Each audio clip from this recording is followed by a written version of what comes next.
Rise and shine, mga ka-Risby, first week ng taon. Pero pakiramdam mo, 3 months of stress na agad. Kaya naman breathe in, breathe out muna tayo. Chill lang tayo.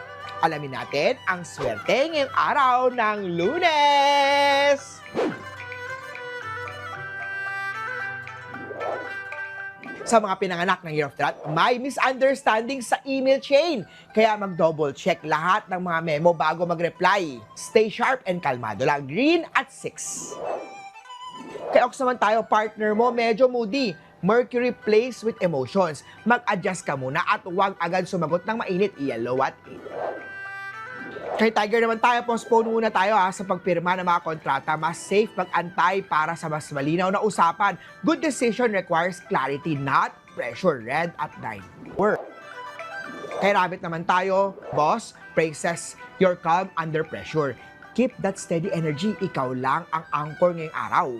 Blue at 2. Kay Drago naman tayo, may partner na mapupuna ngayon. Huwag kontrahin agad. Makinig muna bago. Para hindi lumaki ang sitwasyon at hindi ito mauwi sa away at gulo. Makinig kay partner. Silver at 3.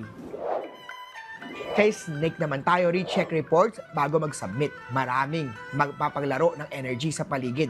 Triple check, kailangan natin. Purple at 5. Sa mga pinanganak ng Year of the Horse, huwag impulsive shopping lalo na sa online. Hindi lahat ng sale ay blessing. White at 7. Kay Go tayo, sweet ka pero sensitive din. Huwag magtampo agad kung hindi nagre-reply agad. Give gentle na space. Yellow at 6. Kay Monkey naman tayo, computer glitch ito. Mag-save ng files 2 beses. The universe is reminding you to be proactive. Green at 1. Kay Rooster naman tayo, posibleng may mabuong argumento. Take a deep breath bago sumagot. Timing is everything ngayong araw. Red at 4. Kay Dog naman tayo, mag-save kesa maglabas ng pera ngayong araw. Small financial choices matter. Blue at 8. Kay Pig naman tayo, ikaw ang ilaw, light, energy sa gitna ng gulo sa circle mo. Huwag mong isipin na ginagawa ka nilang katatawanan.